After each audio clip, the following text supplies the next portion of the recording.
Jailer படத்துடைய வெற்றியை தொடர்ந்து சூப்பர் ஸ்டார் ரஜினிகாந்த் அடுத்தடுத்த படங்கள்ல ரொம்பவே பிஸியா நடிச்சிட்டு வராரு. அப்படி அவர் தலைவர் 170 படத்துல நடிச்சிட்டு இருக்காரு. இந்த படத்துக்கு வேட்டையன்னு சொல்லிட்டு சமீபத்துல தான் பார்த்தீங்கன்னா டைட்டில் டீசர் ரிலீஸ் பண்ணியிருந்தாங்க. இது ரசிகர்களுக்கு ரொம்பவே மனசு கவர்ற விதமா இருந்துச்சு. அப்படி இருக்கும்போது பார்த்தீங்கன்னா தலைவர் 170 படத்தை இப்போ சென்னையில் விறுவிறுப்பா ஷூட்டிங் நடத்திட்டு இருக்காங்க.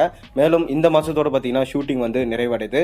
நம்ம ரஜினிகாந்த் இந்த மாசத்தோட ஷூட்டிங்கை முடிச்சுட்டு ரெஸ்ட் எடுத்துட்டு அதுக்கப்புறம் மார்ச் மாசம் பார்த்தீங்கன்னா தலைவர் 171 படத்துக்கு கூட நம்ம லோகேஷ் கனகராஜ் கூட ஜாயின் பண்ண போறாரு. இதுக்கு நடுவில் பார்த்தீங்கன்னா அவர் ஜெயிலர் படம் நடிச்சிட்டு இருக்கும்போதே ஒரு சின்ன கேமியோ ரோலில் நடித்த படம் தான் லால் சலாம். இந்த படத்தை ஐஸ்வர்யா ரஜினிகாந்த் அவர்கள் எடுத்திருந்தாங்க. இந்த படத்தில் விக்ராந்த், விஷ்ணு விஷால்னு சொல்லிட்டு ரெண்டு பேரும் பார்த்தீங்கன்னா லீட் கேரக்டரில் பண்ணுறாங்க. ஒரு அழுத்தமான பார்த்தீங்கன்னா மொய்தீன் பாய் அப்படின்ற கேரக்டரில் தான் வந்து நம்ம சூப்பர் ஸ்டார் ஒரு பக்காவான கேமியோ ரோல் இந்த படத்தில் பண்ணியிருக்காரு. மேலும் முஸ்லீமாக ஃபுல்லாக வாழணும் இந்த படத்தில் அப்படின்னு சொல்லிட்டு ஒரு விஷயமே பார்த்தீங்கன்னா பார்த்து கற்றுக்கிட்டு வந்து இந்த படத்தில் வந்து அவருடைய நடிப்பு திறமையை காமிச்சிருக்கிறதா சொல்லியிருக்காரு. அதனால் பார்த்தீங்கன்னா சூப்பர் ஸ்டாருக்கு அடுத்த வருஷம் மட்டுமே 3 படங்கள் ரிலீஸ் ஆக போகுது. இந்த படத்தை பார்த்தீங்கன்னா ஏஆர் ரகுமான் தான் மியூசிக் போட்டிருக்காரு. மேலும் லைக்கா ப்ரொடக்ஷன்ஸ் தான் பார்த்தீங்கன்னா மிகப்பெரிய பிரம்மாண்ட பொருட்செலவில் இந்த படத்தை தயாரிச்சுட்டு வராங்க. இந்த படத்தோட படப்பிடிப்பு முடிவடைந்து இறுதிக்கட்ட போஸ்ட் ப்ரொடக்ஷன்ஸ் பணிகள்லாம் நடைபெற்று வருது. இந்த படம் வரும் பொங்கலுக்கு பார்த்தீங்கன்னா உலகம் முழுவதும் பிரம்மாண்டமாக வெளியாக போகுது. இந்நிலையில் பார்த்தீங்கன்னா இந்த படத்தில் இடம்பெற்றிருக்கும் தேர் திருவிழா என்ற பாடல் வந்து வெளியானது. ஏஆர் ரகுமான் கம்போஸ் செய்த இந்த பாடலை விவேக் எழுதியிருந்தார்.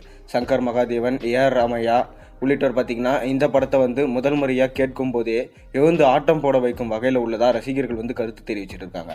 அதாவது ஒரு கிராமத்தில் நடைபெறும் தேர் திருவிழாவை காட்சிப்படுத்தி உள்ள ஐஸ்வர்யா ரஜினிகாந்த் ஒரு உண்மையான தேர் திருவிழாவை நேரில் பார்ப்பது போல வச்சிருக்கார் என்றும் ரசிகர்கள் இந்த பாட்டை கேட்டு வந்து சொல்லிட்டு வராங்க. மொத்தத்தில் பார்த்தீங்கன்னா இந்த பாடல் மிகப்பெரிய அளவில் தமிழகம் முழுவதும் ரசிகர்கள் மத்தியில் வைரலாகும்னு சொல்லிட்டு எல்லாராலும் எதிர்பார்க்கப்படுது. இதை தொடர்ந்து பார்த்தீங்கன்னா டிசம்பர் 21 இந்த படத்துடைய மொத்த பாட்டும் ஆடியோ லான்ச் வச்சு ரிலீஸ் பண்ணலான்னு சொல்லிட்டு சொல்லியிருந்தாங்க. ஆனால் நடக்குமா இன்னைக்கு வரைக்கும் பார்த்தீங்கன்னா அதுக்கான அதிகாரப்பூர்வ அஃபீஷியல் அனௌன்ஸ்மெண்ட் எதுவுமே வரல. பொங்கலுக்கு படம் ரிலீஸ் ஆகுதுன்னு மட்டும் அஃபீஷியலாக அனௌன்ஸ் பண்ணிட்டாங்க. எதுவாக இருந்தாலும் பொறுத்திருந்து நம்ம பார்ப்போம் என்ன நடக்க போகுது அப்படின்னு சொல்லிட்டு. அதை தொடர்ந்து தலைவர் 171 படத்தில் அதிக எக்ஸ்பெக்டேஷன்ஸ் ரசிகர்களுக்கு பார்த்தீங்கன்னா வந்திருக்கு. ஏன்னா பார்த்தீங்கன்னா லோகேஷ் கனகராஜ் தான் வந்து படத்தை எடுக்க போகிறாரு. அதனால தான் இந்த அளவுக்கு எக்ஸ்பெக்டேஷன்ஸ்.